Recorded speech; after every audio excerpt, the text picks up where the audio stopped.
नमस्कार। आज के इस वीडियो में दैनिक जागरण के संपादकीय से 464 शब्दों के डिक्टेशन को हम लोग लेने वाले हैं।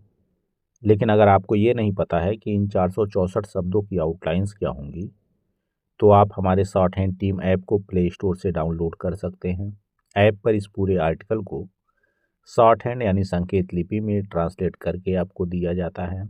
और अगर आपको इस डिक्टेशन के PDF की ज़रूरत है तो PDF भी आपको ऐप पर ही मिलेगा। ऐप का लिंक इसी वीडियो के ठीक नीचे डिस्क्रिप्शन बॉक्स में आपको मिल जाएगा। इस डिक्टेशन को हम 3 अलग अलग स्पीड में लेंगे। पहली बार में 70 की स्पीड में, दूसरी बार में 80 की स्पीड में, तो तीसरी और आखिरी बार में इसी डिक्टेशन को हम लोग 90 की स्पीड में लेने वाले हैं। तो 70 की स्पीड में आपका डिक्टेशन स्टार्ट होगा 5 सेकेंड के बाद। तब तक के लिए आप रेडी रहें।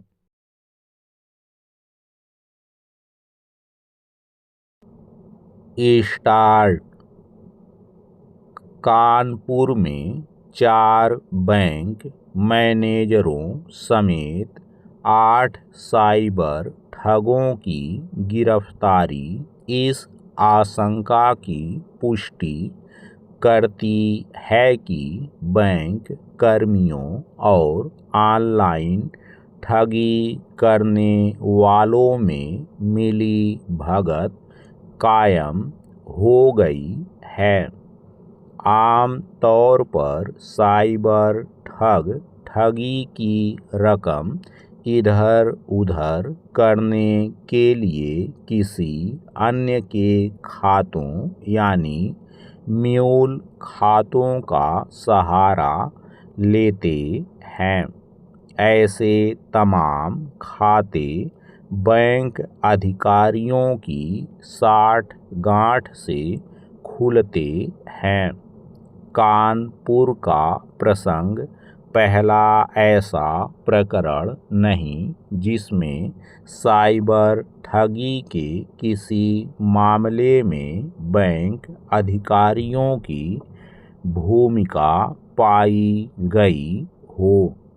हाल के समय में इस तरह के कई मामले सामने आ चुके हैं जो यह बताते हैं कि बैंक अधिकारी साइबर ठगों से मिलकर फर्जी या म्यूल खाते खुलवाते हैं।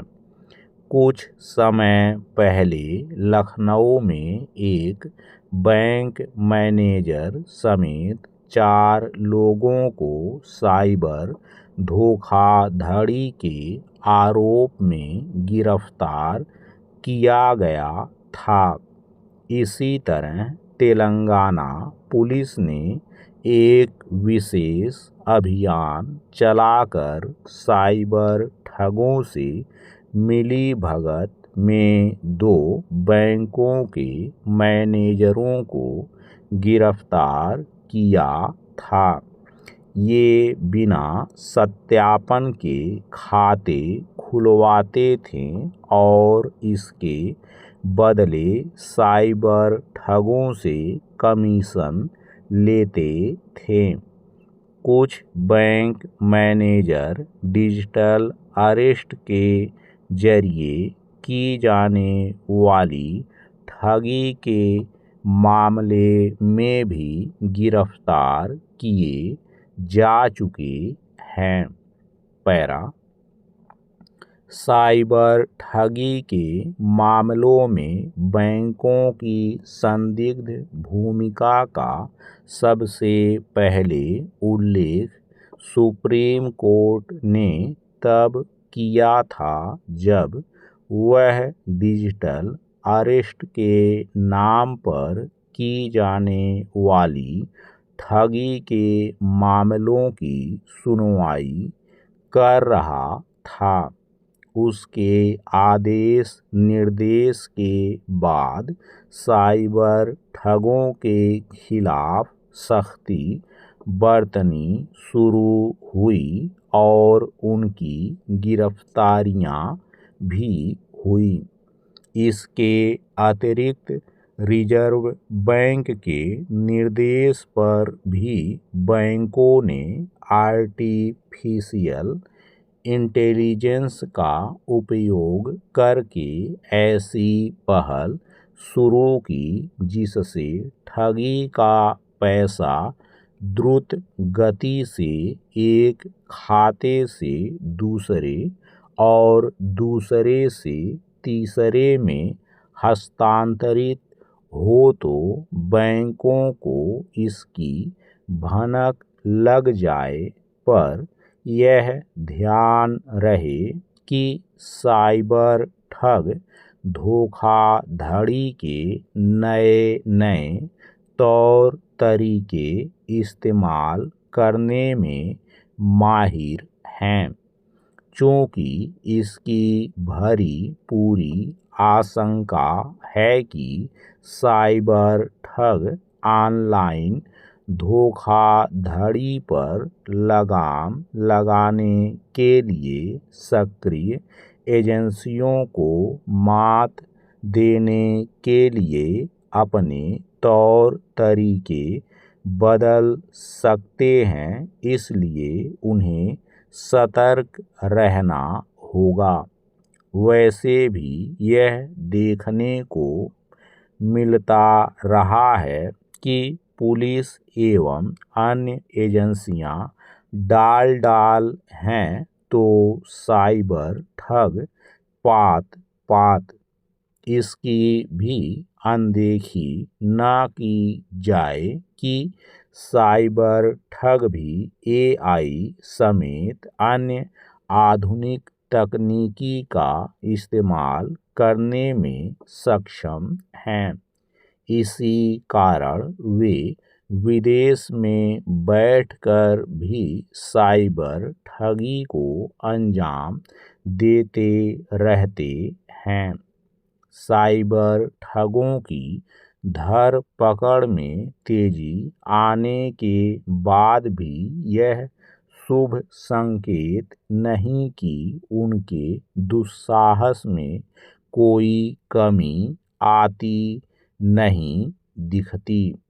साइबर ठगी पर लगाम लगाने के लिए एजेंसियों की अपनी सक्रियता का स्तर बढ़ाने के साथ यह भी आवश्यक है आम लोगों को कम से कम इतना तो पता होना ही चाहिए कि डिजिटल अरेस्ट जैसी कोई प्रक्रिया नहीं होती। स्टॉप।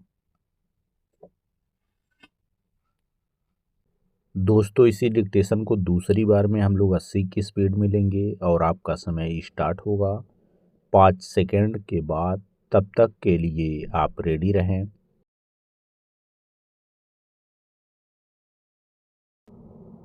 स्टार्ट।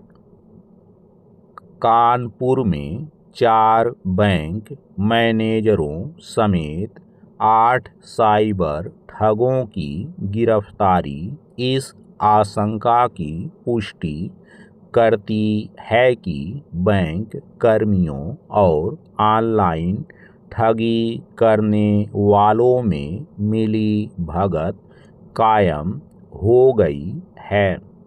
आम तौर पर साइबर ठग ठगी की रकम इधर उधर करने के लिए किसी अन्य के खातों यानी म्यूल खातों का सहारा लेते हैं।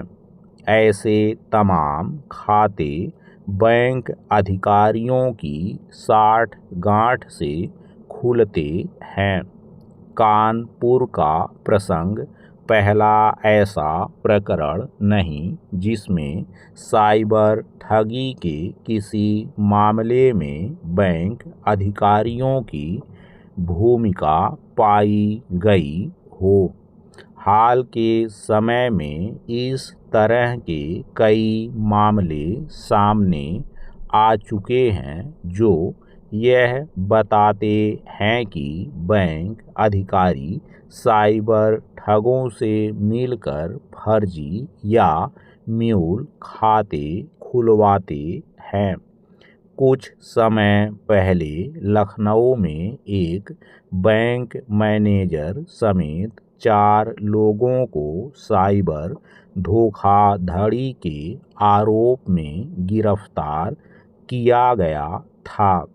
इसी तरह तेलंगाना पुलिस ने एक विशेष अभियान चलाकर साइबर ठगों से मिलीभगत में 2 बैंकों के मैनेजरों को गिरफ्तार किया था। ये बिना सत्यापन के खाते खुलवाते थे और इसके बदले साइबर ठगों से कमीशन लेते थे। कुछ बैंक मैनेजर डिजिटल अरेस्ट के जरिए की जाने वाली ठगी के मामले में भी गिरफ्तार किए जा चुके हैं। पैरा साइबर ठगी के मामलों में बैंकों की संदिग्ध भूमिका का सबसे पहले उल्लेख सुप्रीम कोर्ट ने तब किया था जब वह डिजिटल अरेस्ट के नाम पर की जाने वाली ठगी के मामलों की सुनवाई कर रहा था। उसके आदेश निर्देश के बाद साइबर ठगों के खिलाफ सख्ती बरतनी शुरू हुई और उनकी गिरफ्तारियां भी हुई। इसके अतिरिक्त रिजर्व बैंक के निर्देश पर भी बैंकों ने आर्टिफिशियल इंटेलिजेंस का उपयोग करके ऐसी पहल शुरू की जिससे ठगी का पैसा द्रुत गति से एक खाते से दूसरे और दूसरे से तीसरे में हस्तांतरित हो तो बैंकों को इसकी भनक लग जाए, पर यह ध्यान रहे कि साइबर ठग धोखाधड़ी के नए नए तौर तरीके इस्तेमाल करने में माहिर हैं। चूँकि इसकी भरी पूरी आशंका है कि साइबर ठग ऑनलाइन धोखाधड़ी पर लगाम लगाने के लिए सक्रिय एजेंसियों को मात देने के लिए अपने तौर तरीके बदल सकते हैं, इसलिए उन्हें सतर्क रहना होगा।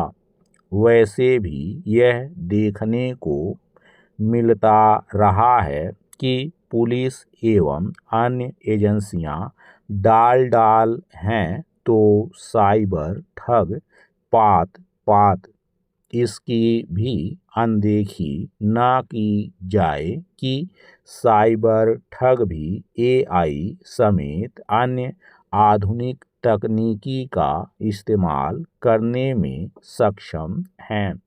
इसी कारण वे विदेश में बैठकर भी साइबर ठगी को अंजाम देते रहते हैं।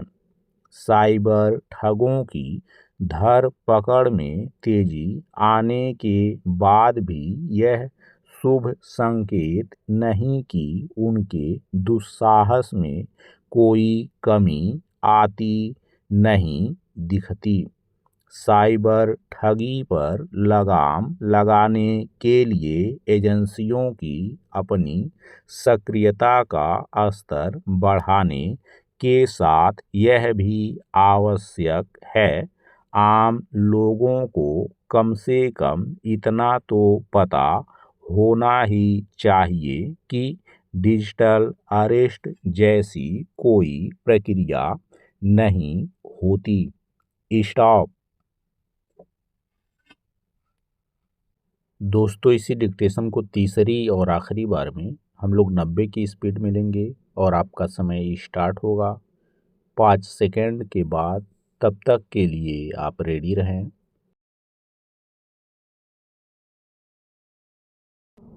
स्टार्ट। कानपुर में 4 बैंक मैनेजरों समेत 8 साइबर ठगों की गिरफ्तारी इस आशंका की पुष्टि करती है कि बैंक कर्मियों और ऑनलाइन ठगी करने वालों में मिली भगत कायम हो गई है। आम तौर पर साइबर ठग ठगी की रकम इधर उधर करने के लिए किसी अन्य के खातों यानी म्यूल खातों का सहारा लेते हैं।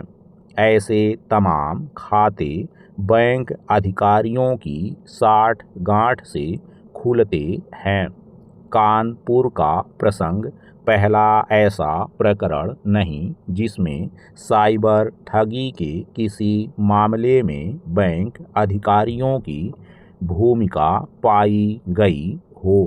हाल के समय में इस तरह के कई मामले सामने आ चुके हैं जो यह बताते हैं कि बैंक अधिकारी साइबर ठगों से मिलकर फर्जी या म्यूल खाते खुलवाते हैं। कुछ समय पहले लखनऊ में एक बैंक मैनेजर समेत 4 लोगों को साइबर धोखाधड़ी के आरोप में गिरफ्तार किया गया था। इसी तरह तेलंगाना पुलिस ने एक विशेष अभियान चलाकर साइबर ठगों से मिली भगत में 2 बैंकों के मैनेजरों को गिरफ्तार किया था। ये बिना सत्यापन के खाते खुलवाते थे और इसके बदले साइबर ठगों से कमीशन लेते थे। कुछ बैंक मैनेजर डिजिटल अरेस्ट के जरिए की जाने वाली ठगी के मामले में भी गिरफ्तार किए जा चुके हैं। पैरा साइबर ठगी के मामलों में बैंकों की संदिग्ध भूमिका का सबसे पहले उल्लेख सुप्रीम कोर्ट ने तब किया था जब वह डिजिटल अरेस्ट के नाम पर की जाने वाली ठगी के मामलों की सुनवाई कर रहा था। उसके आदेश निर्देश के बाद साइबर ठगों के खिलाफ सख्ती बरतनी शुरू हुई और उनकी गिरफ्तारियां भी हुई।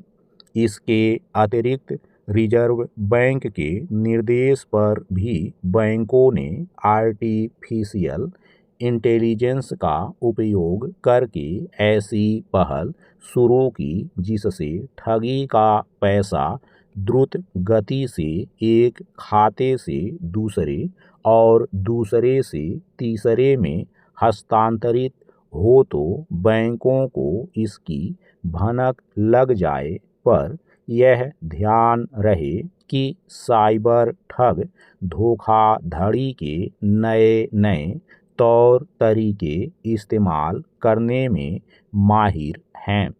चूँकि इसकी भरी पूरी आशंका है कि साइबर ठग ऑनलाइन धोखाधड़ी पर लगाम लगाने के लिए सक्रिय एजेंसियों को मात देने के लिए अपने तौर तरीके बदल सकते हैं, इसलिए उन्हें सतर्क रहना होगा। वैसे भी यह देखने को मिलता रहा है कि पुलिस एवं अन्य एजेंसियां डाल हैं तो साइबर ठग पात पात इसकी भी अनदेखी न की जाए कि साइबर ठग भी एआई समेत अन्य आधुनिक तकनीकी का इस्तेमाल करने में सक्षम हैं। इसी कारण वे विदेश में बैठकर भी साइबर ठगी को अंजाम देते रहते हैं। साइबर ठगों की धरपकड़ में तेजी आने के बाद भी यह शुभ संकेत नहीं कि उनके दुस्साहस में कोई कमी आती नहीं दिखती। साइबर ठगी पर लगाम लगाने के लिए एजेंसियों की अपनी सक्रियता का स्तर बढ़ाने के साथ यह भी आवश्यक है आम लोगों को कम से कम इतना तो पता होना ही चाहिए कि डिजिटल अरेस्ट जैसी कोई प्रक्रिया नहीं होती। स्टॉप।